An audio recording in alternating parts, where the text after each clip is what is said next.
You're watching Tag TV.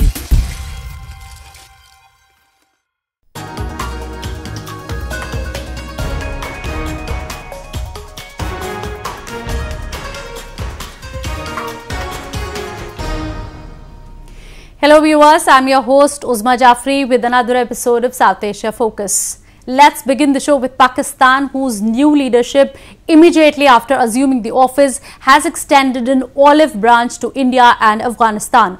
The two countries who have repeatedly accused Pakistan of nurturing and fostering terrorism from its soil. Imran Khan says that this government's endeavour would be to make Pakistan a better place. A report.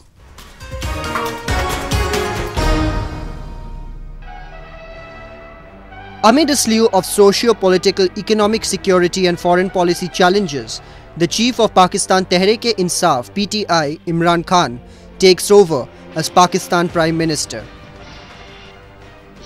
As soon as he grabbed the seat in Islamabad, Khan looked forward to improved ties with neighbouring India and Afghanistan, which Pakistan has had fraught relationship with for over many decades.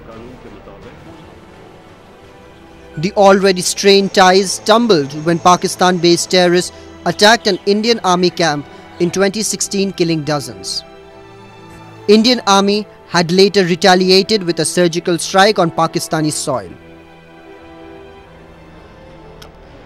While addressing a press conference in Islamabad, Pakistan's Foreign Minister Shah Mahmood Qureshi, who held the same portfolio from 2008 to 2011 under Pakistan People's Party government, urged New Delhi to step forward in direction of dialogue. और हिंदुस्तान की वज़ीर ख़ारजा से मैं ये कहना चाहूँगा कि हम दो न सिर्फ हमसाए हैं, हम दो एटमी क़ुव्वतें हैं। हमारे दरीना मसाइल हैं, उन वसाइल से आप भी वाकिफ़ हैं और मैं भी वाकफ़ियत रखता हूँ। हमारे पास मेरी राय में गुफ्त शुनीद के अलावा कोई और हल नहीं है। Pakistan's relationship with Afghanistan have also been on tenterhooks, mainly due to accusation by Kabul that Pakistan does not adequately prevent cross-border terrorist attacks and has been supporting Afghan Taliban. Pakistan government has pointed towards a complete review of its foreign policies. The minister said that he would visit Kabul in the near future, taking him with a message of friendship and new beginnings. Afghanistan के लोगों को कहना चाहता हूं, हम एक दूसरे की ज़रूरत हैं। हमने एक दूसरे का सहारा बनना है और हमने एक दूसरे की मुश्किलात को न सिर्फ समझना है, उनका हल तलाश करना है। और हम में सलाहियत है कि हम बायलैटरली मिल बैठकर अपने मसाइल का हल तलाश करें। Owing to its unrelenting support to extremism and terrorism, Pakistan has virtually been cornered internationally. Of late, it has found itself getting isolated. The country is also facing the possibility of being blacklisted by Financial Action Task Force, an international body that monitors the funding of designated terror organizations. However, the immediate and the biggest challenge in front of Islamabad lies is to dismantle the factory of terrorism which has been operating under its patronage for decades. The terrorists and terror emanating from Pakistan have been dampening the peace and harmony in India and Afghanistan. And a major challenge for newly elected cricketer turned Prime Minister of Pakistan is to maintain peace in the region by eliminating terror from its soil.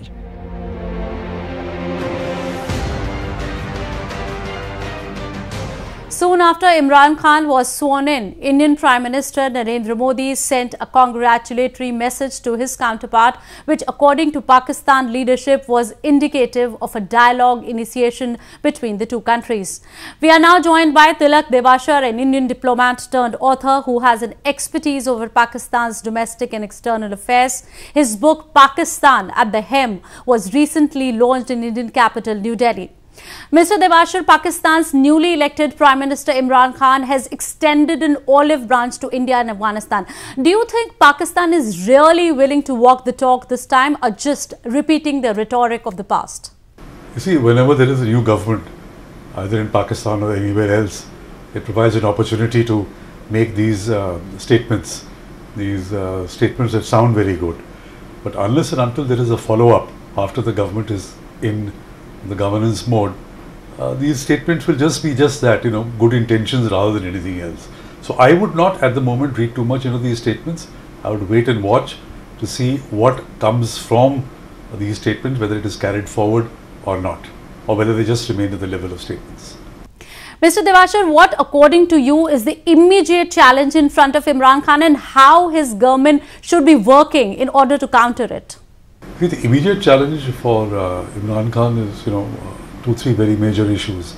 First is that he himself has to come out of the dharna or the protest mode that he has been in the last 5 years, and he has to settle down into governance.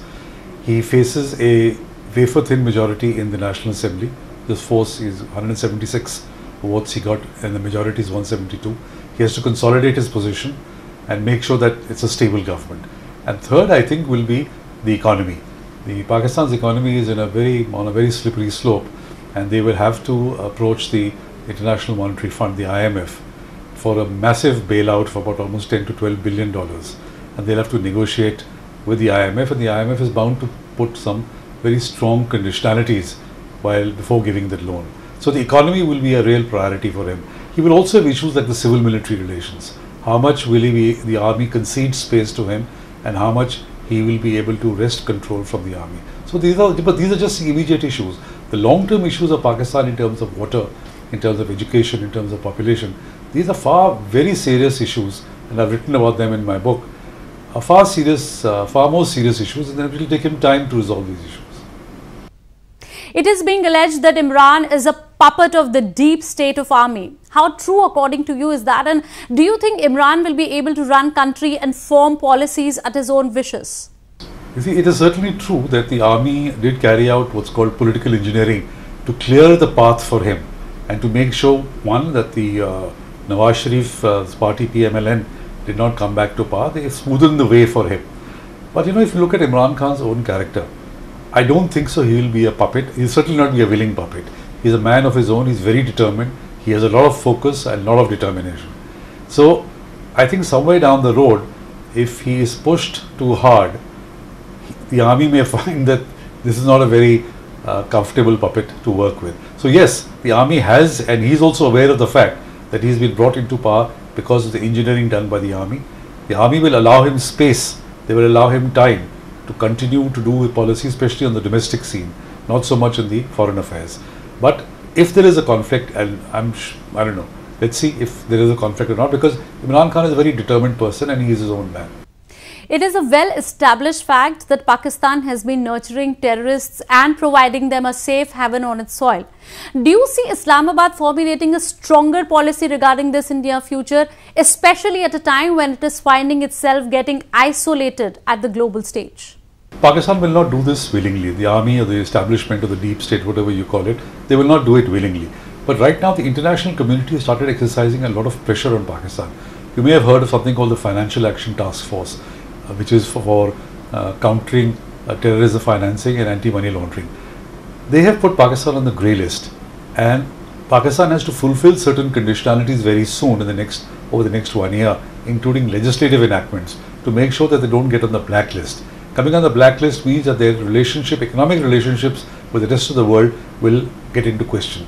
So because of these compulsions and the pressure of the international community, Pakistan will be forced to take a look again at its policy of supporting terrorists for foreign policy purposes, both against India and in Afghanistan.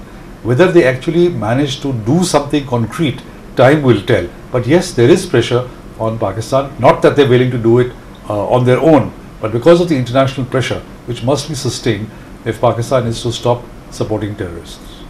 Thank you, Mr. Devashar. Moving on. POK, the occupied territory of Pakistan, has for years been misruled by Islamabad. The government has turned a deaf ear to the pleas and demands of residents and in fact has meted out socio-political and financial atrocities on them. People, however, unfazed with the mistreatment, have been resolute on their demands. They have regularly been carrying out protests and demonstrations. Have a look at one such protest held by locals against the local authorities.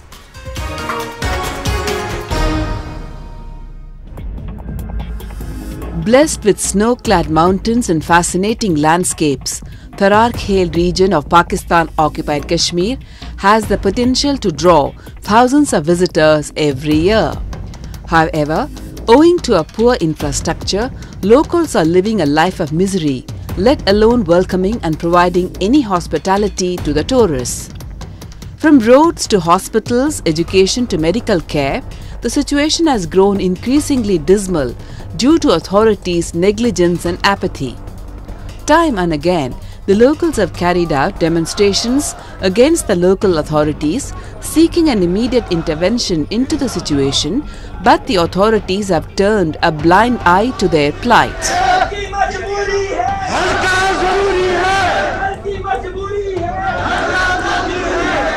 वज़ीर-ए-आज़म रियासत का होता है या किसी एक का होता है? रियासत का। जब वज़ीर-ए-आज़म बन जाए, अभी इमरान खान पूरी रियासत का होगा या तहरीक इंसाफ का? तो फारूक हैदर पूरी कश्मीरी कौम का वज़ीर-ए-आज़म है या खाली नून लीग का? सबका ना। तो फिर हमारा उससे मुतालबा है, हमारा उनसे मुतालबा है कि जनाब फारूक हैदर साहब, अगर आपका इंतजामिया का कोई भी आदमी आप तक हमारी ये बात पहुंचाए, हम अर्ज करते हैं, हम मजलूम बेबस के बेकस हैं, हमारा कोई नहीं, हम लावारिस हैं। तुम ये समझो कि तुमने हमारा असेंबली में कुछ रखा है, हमें कुछ नहीं मिलता। हम भूखे प्यासे परेशान, सड़क नहीं, अस्पताल नहीं, हमारी ये बात तुम तक पहुंच जाए। With no light at the end of the tunnel, even after 7 decades of Pakistan's illegal occupation of the region, people across the region of POK are grappling with abject poverty and underdevelopment. They have not only been meted out a stepmotherly treatment, but been subjected to atrocities whenever they have asked for their due share of rights. However, an unprecedented rebellion seems to be shaping up against the authorities, and the local leadership says that no force can dampen their spirit to realize their goals of a life free from misery and atrocity. हम अव्वल दस्ते का किरदार अदा करेंगे। मुश्ताक शहीद साहब आगे खड़े हो, हबीब साहब आगे खड़े हो, शबीर इनकलाबी साहब आगे खड़े हो। अगर हम पीछे से हट जाएं तो हमारी जिंदगी पे लानत है। आप गोलियां बरसाएं, हम आगे बढ़ेंगे। तुम हरकड़ियां ले आओ, आगे बढ़ेंगे। कफन पहनाओ, आगे बढ़ेंगे। फंदे डालो, आगे बढ़ेंगे। जब तक मरकज नहीं करेगा, तहरीक चलेगी इंशाअल्लाह, और बढ़ेगी इंशाअल्लाह, माल बनेगा इंशाअल्लाह, बनेगा इंशाअल्लाह। Islamabad has repeatedly called the region of POK as its own, but has denied it of any right. It has plundered the region of its natural resources, disturbing the ecological balance. But the money has mostly filled Islamabad's coffers. The residents of POK in return have found themselves at the receiving end, natural resources looted and money not spent on them.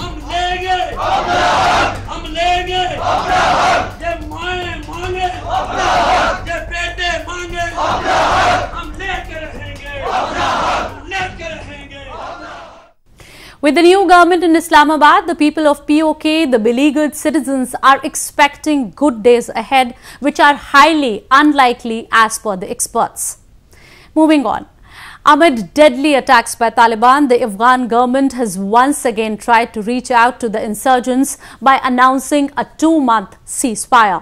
In a bid to achieve peace with insurgents, President Ashraf Ghani recently made this announcement. We have a report.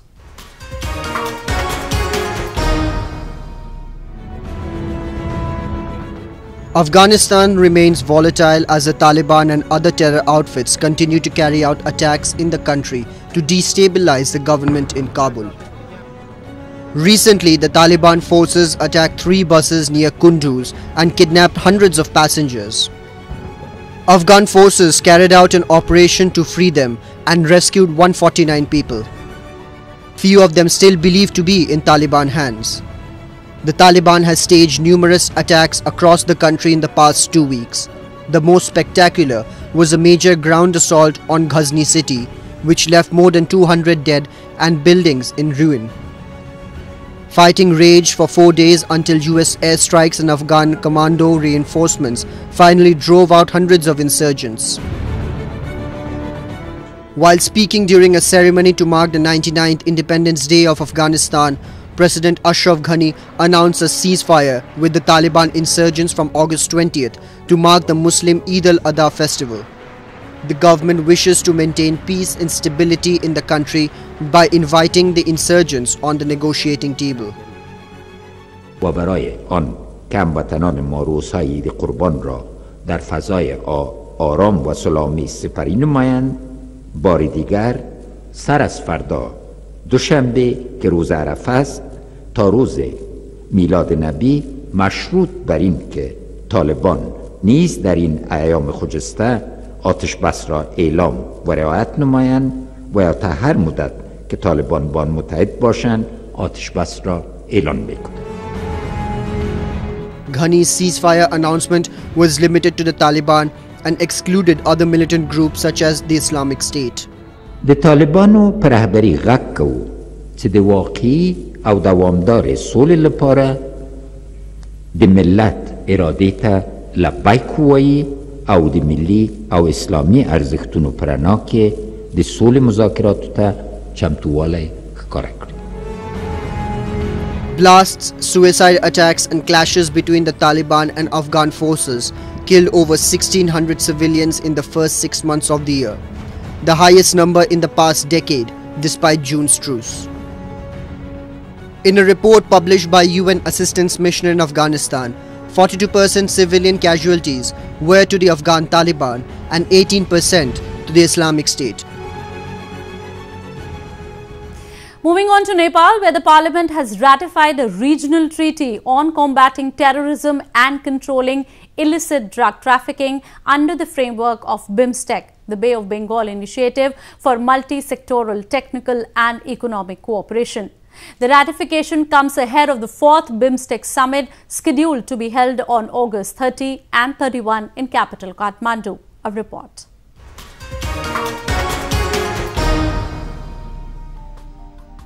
The lower house of Nepal's parliament endorsed a table proposal of BIMSTEC, Bay of Bengal Initiative for Multi-Sectoral Technical and Economic Cooperation Convention focusing on security. The treaty, named Convention on Cooperation in Combating International Terrorism, Transnational Organized Crime and Illicit Drug Trafficking, aims to enhance cooperation between BIMSTEC member states to combat international terrorism, transnational organized crime and illicit drug trafficking. र यो सहकार्यलाई विस्तार गरेर यो अन्तर्राष्ट्रिय आतंकवाद र अन्तर्देशीय संगठित अपराध र यो अवैध लागू औषधको कारोबार सम्म विस्तार गर्ने उद्देश्यले यो महासन्धि यो अभिसन्धि अगाडि आएको छ र विज्ञान र प्रविधिको विकासले एउटा तीव्र गतिमा एउटा भूमण्डलीकरण विश्व एउटा सानो एउटा इकाइमा परिणत हुन गइरहेको छ र यसले एउटा नयाँ समस्याहरू विश्वको अगाडि सबै राष्ट्रहरूको अगाडि आएको छ र त्यो भनेको आतंकवाद, संगठित अपराध र यो लागू औषधको जो कारोबार हो यसको चरित्र पनि यो अन्तर्राष्ट्रियकरण हुँदै गइरहेको छ र सबै राष्ट्रहरूको अगाडि यसको सामना गर्ने, यसलाई निस्तेज गर्ने, यसलाई नियन्त्रण गर्ने एउटा ठुलो समस्या पैदा भएको छ। त्यसकारणले यो समस्यालाई समाधान गर्नको निम्ति एउटा अन्तर्राष्ट्रिय वा क्षेत्रीय स्तरमा एउटा सहकार्य आवश्यक भएकोले यो अभिसन्धि अगाडि आएको हो। In the view of combating terrorism in the region, the BIMSTEC member countries had signed this regional treaty in December 2009 in Myanmar. Though the convention had been approved by all the BIMSTEC member countries, Nepal was the only country that did not give its nod. The Home Minister asserted on the importance of the proposal to combat terrorism, which is gaining a foothold across the world. All members of BIMSTEC are likely to participate in the regional event, which will be hosted by Nepal on final 2 days of this month. Nepal is currently the chair of the BIMSTEC. Established in 1997, BIMSTEC groups India, Bangladesh, Bhutan, Myanmar, Nepal, Sri Lanka and Thailand. Moving on, flying kites during festivals is a tradition in many countries, and this has gradually become a popular sport. Kite flyers from across the world participate in international competitions. One such event was recently held in Sri Lankan capital, Colombo. Take a look.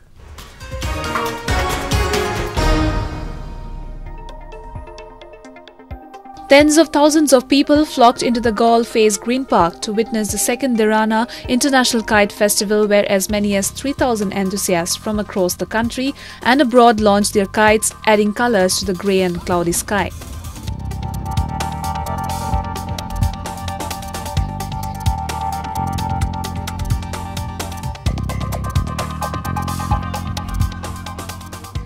People from across the island nation as well as foreigners assembled at the park in Colombo, not only to participate in the kite flying competition, but also just to see the sky getting beautified with kites of all colours filling it.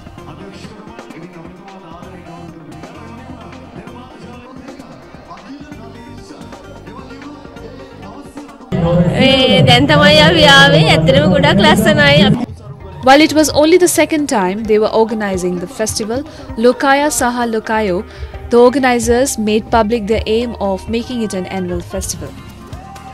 Locals too suggested for the festival to be organised in other parts of the country. ඉතාම විශේෂයි මම කියනවා මම දෙන්නට යෝජනාවක් කරනවා මේ ලංකාව පුරාම මේ සැනකෙළිය පවත්වන්න පුළුවන් නම් ඉතාම විශේෂයි. According to the organisers, this year's International Kite Festival attracted contestants not only from Sri Lanka but also from India, China, Nepal and Singapore, among other countries. Many tourists were also spotted at the popular seaside promenade who hailed the organisation of the competition.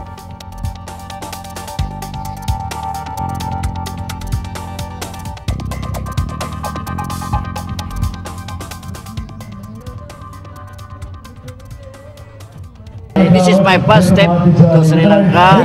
To me, Sri Lanka is very nice. The people very good and very polite. And then the competition today is very good, well organized. And then so it is a bit crowded only because it is a program with so many kites. After all, it is very good.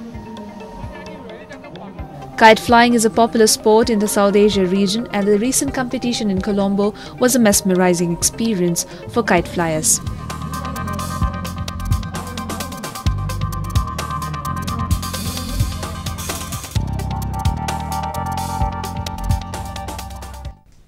Hundreds of kite festivals are celebrated every year in India alone. Now I leave you with some images of Lakme Fashion Week held in India's showbiz capital, Mumbai. Goodbye and take care.